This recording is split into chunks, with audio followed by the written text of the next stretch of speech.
Ngayong hapon, gumawa naman tayo ng isa sa paborito nating pangmerienda na napakaganda din ipang negosyo. This is palabok or pansit malabon. Pero teka muna, ano nga bang pinagkaiba nung dalawa? Pareho ang kanilang sauce, naiiba lang siya sa noodles. Pag sinabing pansit malabon, normally, mas makapal yung noodles. Pag sinabi naman palabok, mas manipis, parang pansit bihon.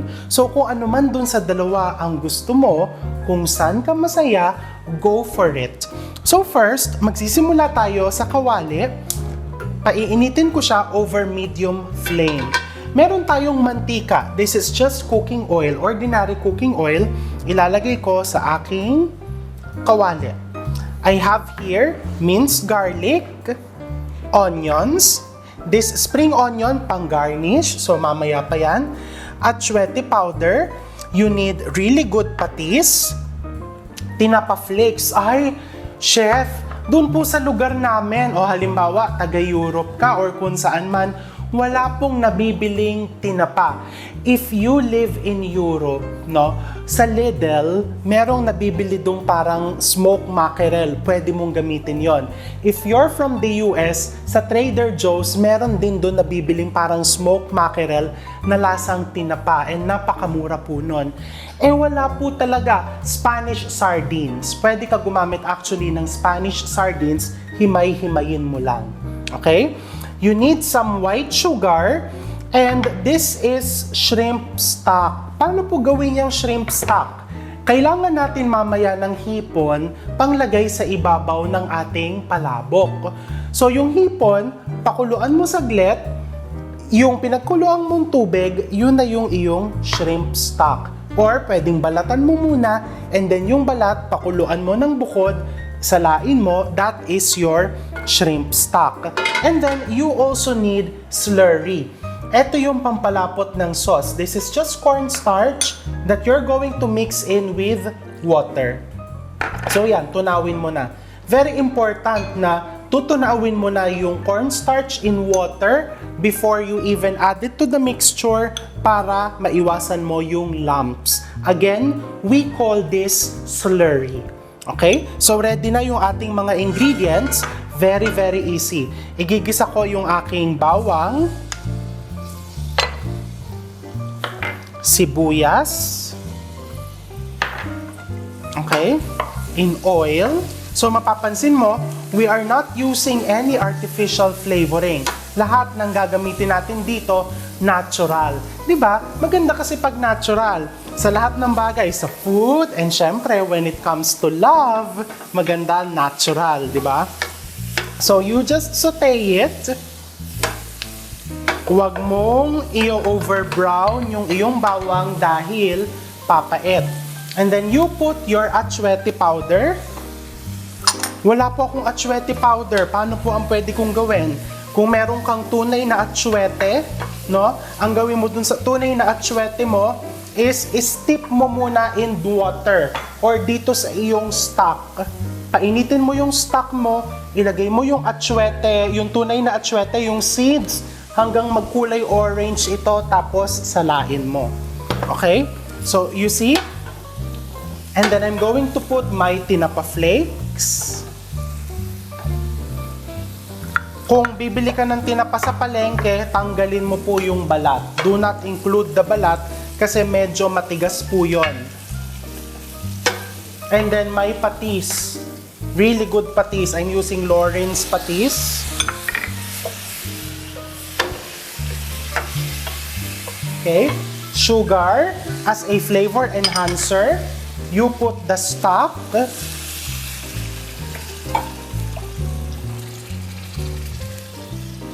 Okay, normal pong may ganyan ng shrimp stock mo. Eh, paano po yan? Allergic po ako sa shrimp. So, ayaw ko na po gumamit ng shrimp stock. Ano po ang pwede kong gamitin? You can use chicken stock, no? Eh, ayaw ko na po magpakulo ng chicken. No? Alam ko na yung mga usual na mga tinatanong ninyo. Dahil karamihan sa inyo, after watching the video, gusto mo nang gumawa ng recipe. Magluluto ka na diretso sa kitchen. So, kung wala ka nang mabilhan ng shrimp, wala kang whole chicken, hindi ka makagawa ng stock, you just use, ito, medyo hindi siya natural, pero pwede na. Chicken powder or broth cube. Pwede din yung nakalatang stock. You can also use that. Pwede din yon. So, pakukuluin ko to. Ayan, makikita mo. It's now boiling. Hindi pa pala boiling. Umuusok pa lang. Simmering. Pag kumukulo na siya, that's the time I'm going to put my slurry. So, I'm going to set this aside. And then, ipapakita ko sa inyo yung noodles. This is the noodles that we're going to use. This one, palabok noodles, medyo thicker. Pinakulo lang yan. We just followed the instruction nung sa packaging. This is approximately half kilo. So makikita mo, no, ang daming magagawa ng isang pakete, no, na palabok noodles. Kaya talagang napakaganda niyang ipangbenta, no? So ang gagawin ko dito, papakuluan ko siya kasi kailangan totally kumukulo siya before you put the slurry, because your starch or any thickener or thickening agent nag-a-activate lang siya once you bring it to a full boil. So hihintayin ko tong kumulo bago ko ilagay itong aking cornstarch or slurry. Yun ang susunod nating gagawin. So once kumukulo na yung iyong sauce, pwede mo nang ilagay yung slurry, the cornstarch dissolved in water. So kung first time kong gagamit ng slurry, tignan mo ha, pag nilagay mo yung cornstarch dissolved in water, haluin mo and makikita mong lalapot yung sauce mo. Okay? Kung ayaw mo yung may buo-buong tinapa, what you can do, pwede mong i-blender. I-blender mo na, pagpalamigin mo ng konti, or actually, ang blender naman, heat-proof, kailangan careful ka lang. So now, hihintayin mo lang tong kumulo ulit, kasi anything na pinalapot mo with a starch, whether cornstarch, all-purpose flour, cassava starch, kailangan pakuluin mo to make sure na stable yung starch. So I'm just seasoning it with fresh ground black pepper. Wala po ako niyan. E di yung giling na pepper. No problem. And konting salt lang because salt is a flavor enhancer and binder. Kahit naglagay ka ng patis, maglagay ka lang ng konting asin. So ayan na, malapot na. Nalalabnawan po ako. Gusto ko pa mas malapot. Dagdagan mo ng konti pang cornstarch. Nalalaputan po masyado ako. Bawasan mo ng cornstarch. Kasi remember, habang lumalamig yung sauce ng iyong palabok, mas lumalapot yan. So you don't want it too thick or very thick. Now, ibubuhos ko na yan dito sa ibabaw ng aking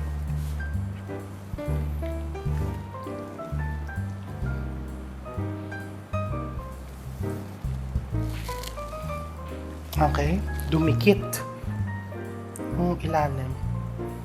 Okay lang yan. Don't mind it.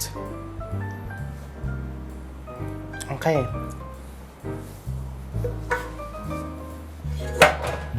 And then, syempre, lalagyan mo yan ng iyong toppings. Pupunasan ko lang para maganda ang inyong view. So, ito yung ating toppings. Ito yung ating pinakulong hipon. You have your chicharon, spring onions, boiled eggs, of course, calamansi. And alam ko may magtatanong, ay, hindi po ako kumakain ng baboy. Paano po ang aking pwedeng gawin dyan? So, you can use mushroom chips na panglagay mo sa ibabaw. Because you want texture. Ang pagkain, maganda may texture. Hindi lahat malambot, hindi lahat smooth. Merong konting crunch, di ba? Para mas exciting. So, gawin muna natin yung classic with the chicharon. So, you put it on top. And then, maglagay ka ng shrimps.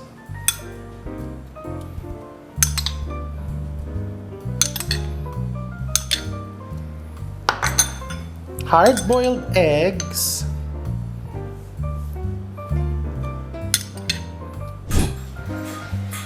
okay, and then let's do this one. Unahin ko yung shrimp, ibahin naman natin ang design nitong isang to. Sayang to, kinuha ko siya because anyway, I sanitize the table with alcohol before and after cooking. This is the mushroom chips. Pwede mong ilagay yan ng buong ganyan or pwede mo din siyang durugin. Actually, mas maganda buo kung meron kang, let's say, nag-party ka or nagtitinda ka, ilalagay mo buo siya para alam nila na talagang mushroom yung nilagay mo. It's meatless. Ang nilagay mo lang is vegetables and of course, seafood. Ano nga ba tawag doon sa vegetables and seafood lang ang kinakain? May mga taong ganon and your cooking has to be very flexible. Boiled eggs.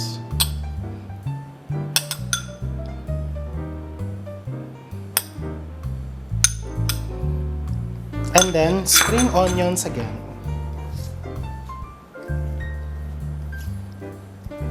Oh, so yan. That is your palabok. Pansit malabon, or call it however you want to call it, kung saan ka mas masaya. Okay? So, why don't we try it?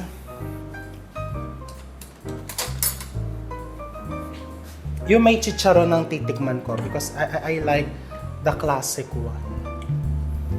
Okay, so tingnan mo, yan ang importante that yung sauce is kumakapit doon sa noodles mo. And do not overcook the noodles kasi habang nabababad yan doon sa sauce, lumalambot yung noodles. Ayaw mo siyang malalabog.